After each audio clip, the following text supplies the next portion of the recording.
स्वागत है आप सभी का आपके अपने ब्रज भक्ति चैनल पर। आज हम जानेंगे परिवर्तनीय एकादशी के महत्व, पूजा विधि, एकादशी की व्रत कथा और अंत में जानेंगे घर में लक्ष्मी जी की कृपा पाने के कौन से उपाय करने चाहिए। तो चलिए शुरू करते हैं आज की इस वीडियो को। हिंदू पंचांग के अनुसार इस साल परिवर्तनीय एकादशी 17 सितंबर को मनाई जा रही है। इसे जलझूलनी एकादशी और पद्म एकादशी के नाम से भी जाना जाता है। पौराणिक ग्रंथों के अनुसार चतुर्मास की शुरुआत होते ही भगवान विष्णु युग निद्रा में होते हैं और परिवर्तनीय एकादशी के दिन वे करवट बदलते हैं। ऐसे में उनका स्थान परिवर्तन होता है, इसलिए इसे परिवर्तनी एकादशी कहा जाता है। इस दिन व्रत और पूजा का विशेष महत्व है। कहते हैं इस दिन व्रत रखने से सभी पापों से मुक्ति मिल जाती है। इस दिन भगवान विष्णु के वामन अवतार की पूजा अर्चना की जाती है।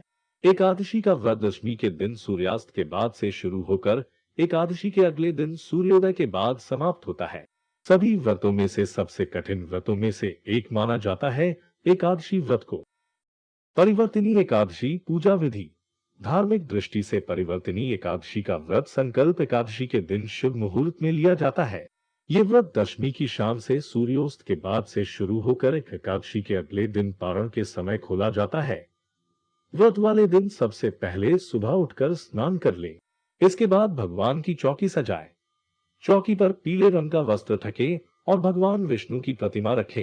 इस दिन भगवान विष्णु के वामन अवतार की पूजा की जाती है। उनका ध्यान करके पूजा अर्चना और आरती करें। व्रत के दिन पीले रंग की वस्तुओं का प्रयोग करें। कहते हैं भगवान विष्णु को पीला रंग अधिक प्रिय है, इसलिए परिवर्तनीय एकादशी के दिन पीले रंग का इस्तेमाल करें। खुद भी पीले रंग के वस्त्र पहले। पूजा में पीले रंग के फूल, फल और मिठाई भगवान को अर्पित करें। मान्यता है कि पूजा में तुलसी, फल और तिल को जरूर शामिल करना चाहिए। व्रत का पारण द्वादशी तिथि पर पूरे विधि विधान के साथ किया जाता है।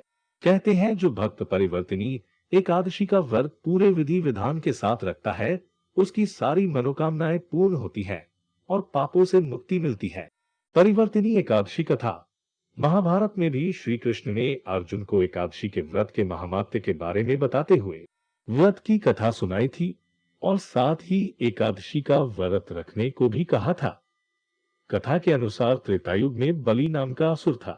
असुर होने के बावजूद वे धर्म कर्म में लीन रहता था और लोगों की काफी मदद और सेवा करता था। इस करके वो अपने तप और भक्ति भाव से बलि देवराज इंद्र के बराबर आ गया, जिसे देखकर देवराज इंद्र और अन्य देवता भी घबरा गए। उन्हें लगने लगा कि बलि कहीं स्वर्ग का राजा न बन जाए। ऐसा होने से रोकने के लिए इंद्र ने भगवान विष्णु की शरण ली और अपनी चिंता उनके सम्मुख रखी। इतना ही नहीं, इंद्र ने भगवान विष्णु से रक्षा की प्रार्थना की। इंद्र की इस समस्या के समाधान के लिए भगवान विष्णु ने वामन रूप धारण किया और राजा बलि के सम्मुख प्रकट हो गए। वामन रूप में भगवान विष्णु ने विराट रूप धारण कर एक पांव से पृथ्वी, दूसरे पांव की एड़ी से स्वर्ग और पंजे से ब्रह्मलोक को नाप लिया। अब भगवान विष्णु के पास तीसरे पांव के लिए कुछ बचा ही नहीं। तब राजा बलि ने तीसरा पैर रखने के लिए अपना सिर आगे कर दिया। भगवान वामन ने तीसरा पैर उनके सिर पर रख दिया। भगवान राजा बलि की इस भावना से बेहद प्रसन्न हुए और उन्हें पाताल लोक का राजा बना दिया। आइए डालते हैं एक नजर इन उपायों पर। एकादशी के दिन इन उपायों को करने से घर में लक्ष्मी जी की कृपा बनी रहती है। नंबर 1, अगर आप आर्थिक तंगी का सामना कर रहे हैं या धन की कमी चल रही है, तो परिवर्तनीय एकादशी के दिन भगवान विष्णु का केसर के दूध से अभिषेक करें। ऐसा करने से भगवान विष्णु की कृपा आप पर बनी रहेगी और धन की कभी भी कमी नहीं होगी। नंबर 2, अगर आपको धन संबंधी समस्या है, तो पीपल के पेड़ का ये उपाय आपको इससे निजात दिला सकता है। परिवर्तनीय एकादशी के दिन सुबह नहाकर पीपल के पेड़ पर जल अर्पित करें और शाम के समय पीपल के पेड़ पर दिया जलाएं। पीपल में भगवान विष्णु का वास माना जाता है। ऐसा करने से आपको जल्द ही लाभ मिलेगा। नंबर 3, धार्मिक मान्यताओं के अनुसार भगवान विष्णु को तुलसी अधिक प्रिय है। कहते हैं वे बिना तुलसी के भोग और प्रसाद भी ग्रहण नहीं करते। एकादशी के दिन साय प्रदोष काल में तुलसी के पौधे पर घी का दीपक जलाएं।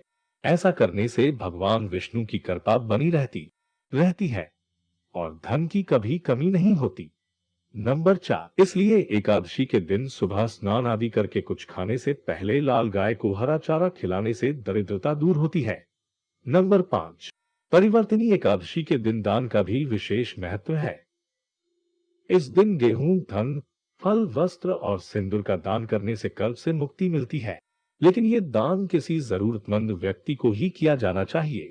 आज की इस वीडियो में इतना ही। वीडियो को लाइक, कमेंट, शेयर करें और चैनल को सब्सक्राइब करना ना भूले। राधे राधे।